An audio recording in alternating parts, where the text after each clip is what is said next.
नमस्कार, आप सभी का हमारे YouTube चैनल में बहुत-बहुत स्वागत है। तो आज हम बात करेंगे 1947 के भारतीय स्वतंत्रता अधिनियम के बारे में। फाइनली वो दिन आ गया जब हम भारत को आज़ाद कराने में सफल हो गए और 1947 में 15 अगस्त को 1947 में हमारा प्यारा भारत देश आज़ाद होता है और हम एक स्वतंत्र और संप्रभु राष्ट्र के रूप में अस्तित्व में आते हैं। साथ ही साथ हम देखते हैं कि 14 अगस्त 1947 को अभी हमारे जो वर्तमान प्रधानमंत्री जी हैं, वो एक दिवस की घोषणा किए थे, जिसको हम कहते हैं विभीषिका दिवस। वो 14 अगस्त को मनाने की बात की गई थी और 14 अगस्त को मनाया भी जाता है। और हम जिस समय आज़ाद हुए, एक आज़ाद देश के तौर पे अस्तित्व में आए, उसी समय हमसे एक और देश बिखर के आज़ाद हुआ, टूट के आज़ाद हुआ, जिसका नाम आप जानते हैं, इतिहास के पन्नों में दर्ज है, उसका नाम पाकिस्तान है। तो फाइनली अगर हम आज बात करें भारतीय स्वतंत्रता अधिनियम 1947 की बात आज हम करते हैं। कल आप देखेंगे 15 अगस्त का दिन है और भारत के हर कोने-कोने में कल झंडा फहराया जाएगा और आज 14 अगस्त है। तो ये आज की क्लास हम इत्तेफ़ाकन आज इसको हम यूट्यूब पे पढ़ा रहे हैं और कल 15 अगस्त होगा और 2014 में आज़ाद हुआ, उनको भी आज़ादी मुबारक। ओके, चलिए बात करते हैं आगे की। तो ये रहा हमारा भारतीय स्वतंत्रता अधिनियम 1947। इसको उस समय भारतीय स्वतंत्रता अधिनियम की संज्ञा दी गई थी, क्योंकि बेसिकली भारत को आज़ाद करने की बात फाइनल हो चुकी थी। ब्रिटिश गवर्नमेंट की तरफ से उस समय वहाँ के प्रधानमंत्री हुआ करते थे क्लेमेंट एटली, जो वहाँ के तत्कालीन प्रधानमंत्री हुआ करते थे और उन्होंने जो है, जिसको हम बेबल प्लान योजना भी बोलते हैं या क्रिप्स मिशन या कैबिनेट मिशन बोलते हैं, जो बेसिकली भारत उनके कहने पे या ब्रिटिश संसद के कहने पे वहाँ से एक कैबिनेट भारत आता है 1946 में। जब 1946 में वो कैबिनेट भारत आता है, पहले सदस्य रहते हैं लॉरेंस और दूसरे आप बात करेंगे क्रिप्स रहते हैं और तीसरे एलेक्जेंडर रहते हैं। तो ये क्रिप्स के नाम पे भी क्रिप्स मिशन इसका पड़ा, बेबल प्लान योजना भी। और उसके बाद आप देखेंगे कि यहीं से 1946 में भारतीय संविधान सभा की जो बनने की प्रक्रिया, जो संविधान बनाने की प्रक्रिया शुरू होती है, वो 1946 से ही शुरू हो जाती है कि भारत में एक संविधान होगा जो भारतीय लोगों द्वारा बनाया जाएगा। इसीलिए भारत की पहली लाइन प्रियम्बल की आप पढ़ेंगे तो उसमें लिखा है, हम भारत के लोग, be the people of India. तो अब हम इस पे हम बात करते हैं कि फिर आपको मैंने बताया बेबल प्लान योजना या क्रिप्स मिशन। क्रिप्स इसलिए कि क्रिप्स का नाम 3 जून वो डेट थी 3 जून 1947 को, जब पहली बार भारतीय स्वतंत्रता अधिनियम की बात की गई। ठीक है, उसके बाद आप देखेंगे कि यहाँ पे जो बात आती है वो आती है भारत विभाजन और स्वतंत्रता। बात ये थी कि भारत तो आज़ाद हुआ, भारत स्वतंत्र हुआ, लेकिन इसी अधिनियम में कहा जाता है कि भारत का विभाजन भी होगा, क्योंकि उधर मोहम्मद अली जिन्ना अड़ चुके थे कि हमें एक पाक या पाकिस्तान जैसा राष्ट्र चाहिए, जो अलग मुस्लिमों के लिए वो राष्ट्र की बात करते थे। लेकिन यहीं पे उनका एक और विरोध था, वो जो कांग्रेस की आलोचना हमेशा करते रहते थे, उनका कहना था कि कांग्रेस बेसिकली हिंदुओं का प्रतिनिधित्व करती है और मुस्लिम लीग बेसिकली मुस्लिमों का प्रतिनिधित्व करती है। लेकिन वास्तविकता कुछ और थी। वास्तविकता ये थी कि जितने मुस्लिम लीग में बड़े-बड़े नेता शामिल थे, उससे ज़्यादा बड़े नेता और उससे ज़्यादा लोग कांग्रेस को लीड कर रहे थे या कांग्रेस में शामिल थे।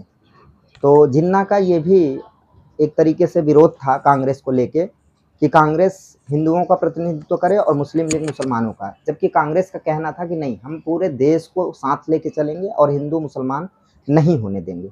लेकिन अब आपको पता है बेबल प्लान योजना या क्रिप्स मिशन ये जो आया था, ये इसी के बिहाफ पे आया था। वो चाहते थे कि भारत को बाल्कन प्रदेशों जैसा बना दिया जाए, मतलब एक ही भारत में 562 रियासतें हुआ करती थी और हर रियासतों को स्वतंत्र कर दिया जाए और पूरे भारत को छिन्न भिन्न करके एक छोटा छोटा राज्य बना दिया जाए या राष्ट्र बना दिया जाए। ठीक है, लेकिन उनकी मंशा थोड़ी बहुत सफल या कामयाब हो पाई। वो ये कि उन्होंने एक राष्ट्र के तौर पर भारत को तोड़ के 2 राष्ट्रीय सिद्धांत लागू कर दिया कि एक भारत होगा और एक पाकिस्तान होगा। और इस बात पे मुस्लिम लीग और कांग्रेस दोनों लास्ट में या आखिर में आके सहमति व्यक्त कर देते हैं। फिर आप देखेंगे, ये मैंने बता दिया कि उस समय बेबल प्लान या क्रिप्स मिशन जब आया 1946 में, मार्च का टाइम था, तब ये भारत पहुंचता है और भारत में संविधान सभा की बात करता है या संविधान सभा के निर्माण की बात करता है। ठीक है, यहाँ तक क्लियर हो गई बात। अब हम बात करते हैं इसके आगे की। इसके आगे आप देखेंगे कि यहाँ पे हमने बताया दोनों देश मतलब भारत और पाकिस्तान दोनों देश को अपने अपने गवर्नर जनरल चुनने का अधिकार था। जब बेसिकली 1947 का वो दिन आता है और ब्रिटेन के ब्रिटेन के प्रधानमंत्री के कहने पे माउंटबेटन योजना बना के वहाँ की संसद द्वारा माउंटबेटन को भेजा जाता है। बेसिकली वो वहाँ के एक अधिकारी थे, उनको भेजा जाता है भारत, और भारत भेजा जाता है तो उनको एक आयोग के द्वारा यहाँ पे भेजा जाता है और उसी का नाम हमने सुना है माउंटबेटन योजना या प्लान। ठीक, 1947 में ये आता है। और आने के बाद आप देखेंगे कि भारत के विभाजन की बात करता है और भारत की स्वतंत्रता की बात करता है। चलिए, स्वतंत्रता तो हमें चाहिए ही थी और हमने ले लिया, लेकिन हमने कभी नहीं सोचा था कि भारत में एक विभाजन जैसी विभीषिका भी हमारे सामने उभर के आएगी, एक नया पाकिस्तान जैसा राष्ट्र भी हमारे सामने उभर के आएगा, और जो आज तक हमें समस्याएं या प्रॉब्लम क्रिएट कर रहा है। आप देखते हैं आए दिन पाकिस्तान से रिफ्यूजीज आते रहते हैं, आतंकवादी आते रहते हैं और भारत के कश्मीर पे हमला करते रहते हैं, और इससे हमारा बहुत ही नुकसान होता है। हमारी अर्थव्यवस्था को भी नुकसान होता है और हमारे सैनिकों का भी। ठीक है, अब आप देखेंगे भारत विभाजन की अगर आप बात करते हैं तो दोनों ने स्वीकृति प्रदान कर दी, मतलब भारत ने भी और पाकिस्तान ने भी स्वीकृति प्रदान कर दी कि ठीक है, भारत का विभाजन हम कंप्लीट तौर पे माउंटबेटन प्लान योजना के तहत मानते हैं, और उसके बाद हम स्वतंत्रता की बात करते हैं। तो जब आप देखेंगे विभाजन की बात, तो स्वीकृति प्रदान की गई और इसी उसको संज्ञा दी गई कि भारतीय स्वतंत्रता अधिनियम 1947। अब आप देखिए, विभीषिका दिवस जो मनाया जाता है या विभाजन दिवस जो मनाया जाता है, वो मनाया जाता है भारत में 14 अगस्त को, जो कि आज है। और फिर आप देखेंगे कि ये फाइनली 18 जुलाई 1947 तक ये प्लान आ जाता है भारत। 3 जून 1947 को ये ब्रिटेन से चलता है और फिर आप देखेंगे 18 जुलाई 1947 को भारत में आ जाता है, और 15 अगस्त को फाइनली ये मध्य रात्रि को ये ऐलान किया जाता है कि भारत अब स्वतंत्र हो गया। भारत में ब्रिटिश सत्ता समाप्त हुई और भारत एक संप्रभु स्वतंत्र राष्ट्र के रूप में अस्तित्व में आ जाता है। फिर स्वतंत्रता की अगर आप बात करें तो 15 अगस्त 1947 को भारत में ब्रिटिश राज्य की समाप्ति कर दी गई। इस अधिनियम के तहत ये घोषणा की गई कि भारत में अब ब्रिटिश राज्य की समाप्ति की जाती है और भारत एक स्वतंत्र संप्रभु राष्ट्र के रूप में पूरी दुनिया में अस्तित्व में आता है। फिर उसके बाद अगर हम बात करें, भारत का विभाजन 2 राष्ट्रों में किया जाएगा तथा पाकिस्तान को संविधान सभा के माध्यम से संविधान निर्माण करने का अधिकार दिया जाएगा। यहाँ पे ये जो लाइन आपको मैं पढ़ के बताया, ये बेसिकली भारतीय विभाजन के पहले की बात है कि पाकिस्तान में जब तक संविधान निर्माण नहीं हो जाता तब तक संविधान सभा के माध्यम से संविधान निर्माण करने का अधिकार दिया गया था। कि संविधान सभा जो भारत में बनाई गई थी, उसी संविधान सभा से पाकिस्तान के भी संविधान का निर्माण की बात की गई थी और भारत के भी संविधान के निर्माण की बात की गई थी। किसके? जो भारत में संविधान सभा का निर्माण किया गया था। ठीक है, क्रिप्स मिशन के तहत। और फिर आप देखेंगे कि कहते हैं हम 2 संप्रभु डोमिनियन राष्ट्र, मतलब 2 संप्रभु डोमिनियन राष्ट्रों को जो है अलग करना या बांटना है। एक संप्रभु हो गया भारत, एक संप्रभु हो गया पाकिस्तान। संप्रभुता को आप ऐसे समझिए कि जैसे आपके पिताजी होंगे और उनके ऊपर अगर वो कोई डिसीजन लेते हैं तो जो कहते हैं वही, या जो निर्णय लेते हैं वही सर्वमान्य होता है, सब उसको मानते हैं। तो ये सबसे बड़ी चीज ये है कि वो संप्रभु हैं। क्या करने के लिए? निर्णय लेने के लिए। आपके पिताजी संप्रभु हैं, आपके पिताजी के ऊपर किसी का बस नहीं चलता। आपके पिताजी जो भी नियम कानून घर में बनाते हैं या जो भी बात कहते हैं, उस बात को कोई काट नहीं सकता। तो उनके ऊपर किसी और की संप्रभुता नहीं, वो खुद में संप्रभु हैं निर्णय लेने के लिए, डिसीजन लेने के लिए। ठीक है, तो ये हुआ संप्रभुता के या संप्रभु होने की, सॉवरेनिटी। फिर आप बात करेंगे कांग्रेस और लीग दोनों ने स्वीकार किया वो तो मैंने आपको बता दिया कि 1947 का भारतीय स्वतंत्रता अधिनियम आता है और कांग्रेस और लीग 13 जुलाई आते-आते सब लोग स्वीकार कर लेते हैं कि हाँ, भारत डोमिनियन राज्य या स्टेट में विभाजित या बाँटा जाएगा। ठीक है? इसी में एक बात आती है रेडक्लिफ, एक अंग्रेज हुआ करते थे रेडक्लिफ, जो भारत कभी नहीं आए। और उन्हीं की अध्यक्षता में एक आयोग बनता है जिस आयोग का नाम था सीमा आयोग, जो बेसिकली देश की सीमाओं को तय करने वाला था। तो रेडक्लिफ भारत नहीं आते हैं, भारत की सामाजिक, आर्थिक, राजनीतिक व्यवस्थाओं को नहीं समझते हैं, भारत की परिस्थितियों को वो नहीं जानते हैं। उसके बाद भी उन्होंने भारत का जो है बँटवारा किया कागजी तौर पे, जो उन्हें डेटा किताबों से या किसी और माध्यम से उन्हें प्राप्त हुआ था, उसी के बेस पे उन्होंने भारत और पाकिस्तान की लाइन को डिक्लेयर किया, सीमाएँ खींच दी। कुल मिला के इसको आप कह सकते हैं कागजी तरीके से सीमा, कागज पे सीमा ड्रॉ करना। मतलब आप भारत आए नहीं, आप भारत की चीज़ों को नहीं जानते, उसके बाद भी आपने भारत और पाकिस्तान की सीमा का डिसीजन या डिक्लेरेशन किया। रेडक्लिफ उनका नाम था और बेसिकली वही लाइन आज भी याद रखी जाती है कि रेडक्लिफ लाइन, रेडक्लिफ सीमा, जो भारत और पाकिस्तान के विभाजन के समय खींची गई थी। कुछ चीज़ें और हैं जो आप इतिहास में पढ़ेंगे। पॉलिटी में जो चीज़ें पढ़ाने लायक हैं, जो संविधान से रिलेटेड हैं, वही मैं आपसे डिस्कस करूँगा, इधर-उधर की अनायास चीज़ों को नहीं बताऊँगा। ठीक है? फिर अगर हम बात करें दोनों देशों, जो मैंने आपको बताया दोनों देशों को अपने-अपने गवर्नर जनरल चुनने का अधिकार था, तो हाँ, पाकिस्तान को भी और भारत को भी, दोनों को अपने गवर्नर जनरल चुनने का अधिकार था। नो डाउट भारत ने भी चुना और पाकिस्तान ने भी चुना। उसके आगे की बात इतिहास में आप जानिएगा, सब चीज़ें हम ही बता देंगे, फिर इतिहास में आप क्या पढ़ेंगे।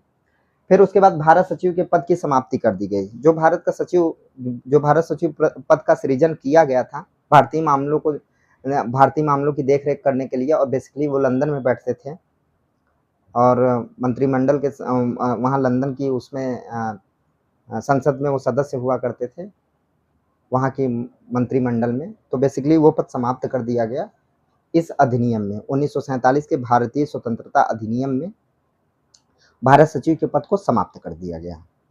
क्लियर हो गया ना? ठीक है।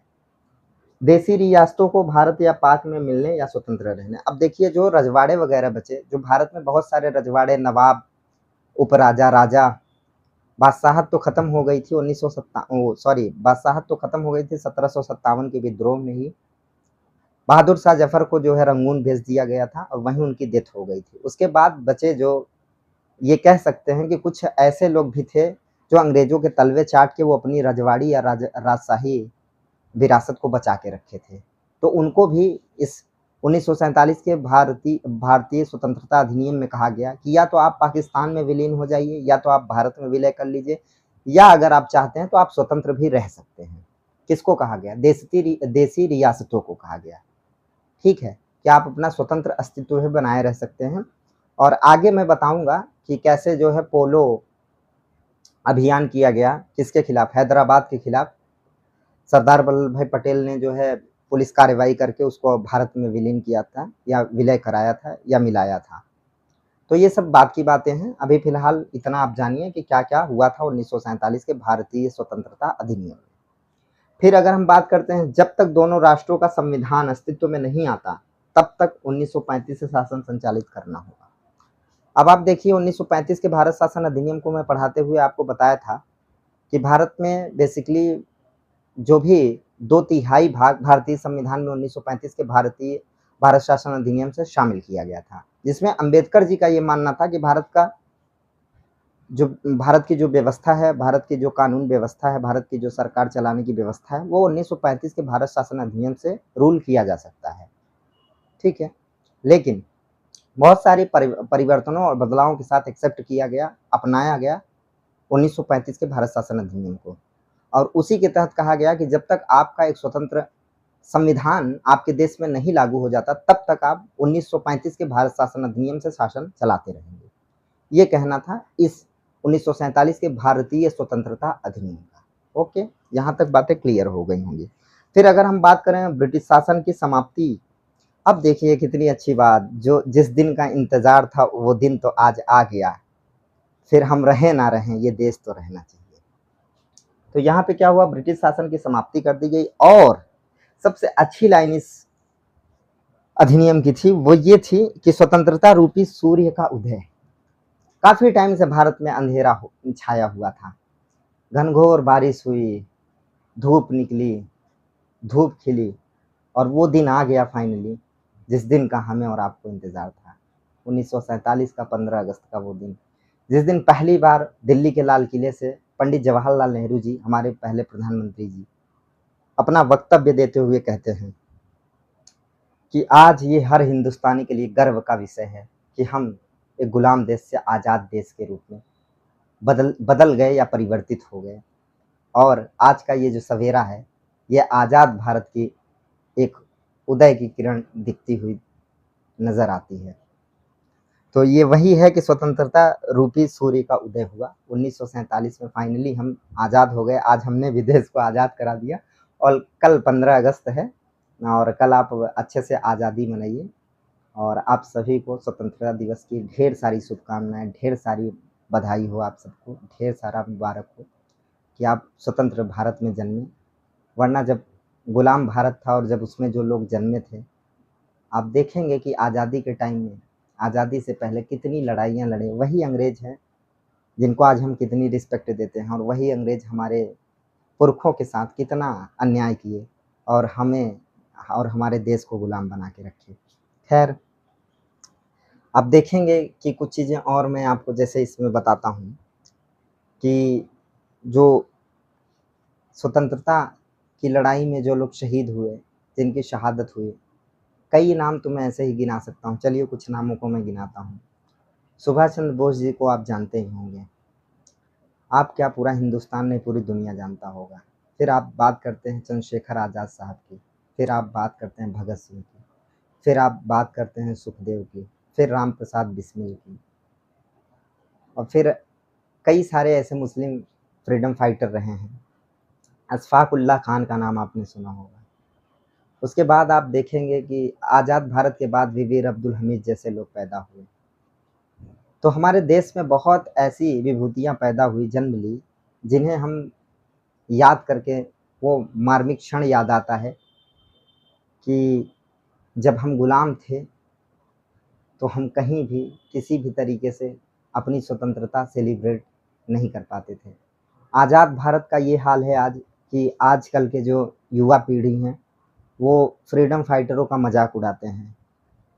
आप जैसे लोगों से मैं यही अपने यूट्यूब के वीडियो के माध्यम से ये कहना चाहूँगा कि अगर कुछ ना कर सकें तो वो ज़रूर करिएगा जो आपके माता पिता ने सोचा है। और यूँ आज़ादी के नायकों के ऊपर सवाल उठाना अच्छी बात नहीं है। और बातें तो बहुत सारी थी आज़ादी के टाइम में, खैर वो इतिहास का विषय है। जहाँ तक संविधान की मैं बात करता हूँ तो आपको आज मैंने बता दिया कि संविधान सभा का निर्माण कैसे हुआ, किस मिशन के तहत हुआ, और देश आज़ाद कब हुआ, कानून या अधिनियम कब लागू हुए। 26 जनवरी 1950 को भारतीय संविधान लागू होता है। तब तक कुछ प्रावधान और लागू कर दिए गए थे, लेकिन जब तक हमारा संविधान या हमारे संविधान का निर्माण नहीं हुआ था तब तक हम 1935 के भारत शासन अधिनियम से भारत का शासन चलाते रहे। और हम ही नहीं, भारत का शासन पाकिस्तान का भी शासन, जब तक पाकिस्तान की संविधान सभा ने संविधान को बना नहीं लिया तब तक वहाँ भी 1935 के भारत शासन अधिनियम से ही शासन चलता रहा। और इसीलिए बहुत सारे लोग ऐसा आक्षेप या आरोप लगाते हैं कि भारतीय संविधान बेसिकली 1935 का कॉपी पेस्ट है, लेकिन ऐसा नहीं है। भारतीय संविधान एक विस्तृत बहुत बड़ा संविधान है। संविधान में हर वो बातें शामिल की गई हैं जो बातें उस समय भारत में देखी गई, और जिन बातों की बहुत ही ज़रूरी या आवश्यकता थी उन्हीं बातों को संविधान में शामिल किया गया। हाँ, मानते हैं कि 1935 के भारत शासन अधिनियम से बहुत सारे कानून या प्रावधान लिए गए, लेकिन ये नहीं कहा जा सकता कि भारतीय संविधान 1935 का ही बेसिकली बदला हुआ रूप है। ये कहना कहीं तक उचित नहीं होगा। और रही बात कि हम ऐसे शासन व्यवस्था को क्यों अपनाएं, जैसे 1935 की जब हम ब्रिटेन की ही शासन व्यवस्था अपनाना था तो फिर हम संविधान का निर्माण क्यों किए। तो उसकी भी बात मैं आपको बता दूं कि हम जिस परिवेश में रहते हैं, जिस समाज में रहते हैं, जिस जाति या धर्म में पैदा हुए हैं, हमें उस धर्म और जाति से ऊपर उठ के सोचने या सोचने का मन ही नहीं करता, और करता भी है तो बहुत सारी जंजीर या बेड़ियाँ जकड़ लेती हैं। हम उतना सोच ही नहीं पाते। यही रीज़न था कि हम ब्रिटेन से शासित हुआ करते थे और वहाँ के ही नियम कानून, संघीय ढाँचा हम अच्छे तरीके से जानते थे, हम अवेयर थे उन चीज़ों से। इसीलिए हमने उस तरीके का संघीय संविधान या संघीय ढाँचे को अपनाया। अगर हम चाहते तो बदल सकते थे, और इसके बाद अगर हम जो बात करेंगे वो ये बात करेंगे कि भारतीय संविधान में किन-किन देशों से कौन-कौन से प्रावधान शामिल किए गए हैं, हम अगली क्लास में उसकी चर्चा करेंगे। आज फाइनली हमने देश को आज़ाद करा लिया। 1947 वही 15 अगस्त का दिन है। कल 15 अगस्त का दिन होगा, कल होगा 2026 का 15 अगस्त मनाया जाएगा। आप सब हैप्पी रहिए, मस्त रहिए, आबाद रहिए। 1947 का बहुत छोटा-सा लेकिन बहुत बड़ा, अभी तक का सबसे अच्छा अगर अधिनियम आप कह सकते हैं तो 1947 के भारतीय स्वतंत्रता अधिनियम को कह सकते हैं, क्योंकि इसने ही एक नई किरण या नया सवेरा भारत में लाया और फाइनली भारत आज़ाद हो गया। और हम आज आज़ाद भारत में पैदा हुए हैं। हमें हर चीज़ की स्वतंत्रता है, बोलने की, रहने की, खाने की, पीने की, सोने की, घूमने की, मनचाही शादी करने की, मनचाहे भ्रमण करने की। जिस तरीके से आप लाइफ़ चाहते हैं उस तरीके से आप जी सकते हैं। तो आप आज भी अगर आपको लगता है कि आपको स्वतंत्रता नहीं है, तो ये कहीं न कहीं आपकी गलती है। भारतीय संविधान आपको बहुत सारी स्वतंत्रताएँ देता है। हाँ, कुछ युक्त-युक्त प्रतिबंध भी लगाते हैं, जैसे कि आप किसी के धर्म को गलत ना कहिए, किसी को भी बुरा-भला मत कहिए, अनायास कहीं भी किसी को जो है डिस्टर्बेंस ना पैदा करिए। इन सब चीज़ों पे बिल्कुल संविधान रोक लगाता है और लगाना भी सही है। आपकी आज़ादी वहीं तक जहाँ तक दूसरे की नाक आपके डंडे में ना टच हो। अगर किसी की स्टिक किसी के नाक को टच करती है तो समझ जाइए कि उसकी आज़ादी का हनन हो रहा है, जिसकी नाक पे वो डंडा टच हुआ, और उसकी आज़ादी और ज़्यादा हो गई जो उस डंडे को टच किया। तो ऐसा मत करिए मेरे दोस्तों, मेरे भाइयों, और आप सभी को स्वतंत्रता दिवस की ढेर सारी शुभकामनाएँ, ढेर सारी बधाई, ढेर सारी मुबारकबाद। और आज की क्लास हम इतने पे ही रखते हैं और फिर इसके बाद की बात हम बाद में करेंगे। ओके? ठीक है? फाइनली हम इस क्लास को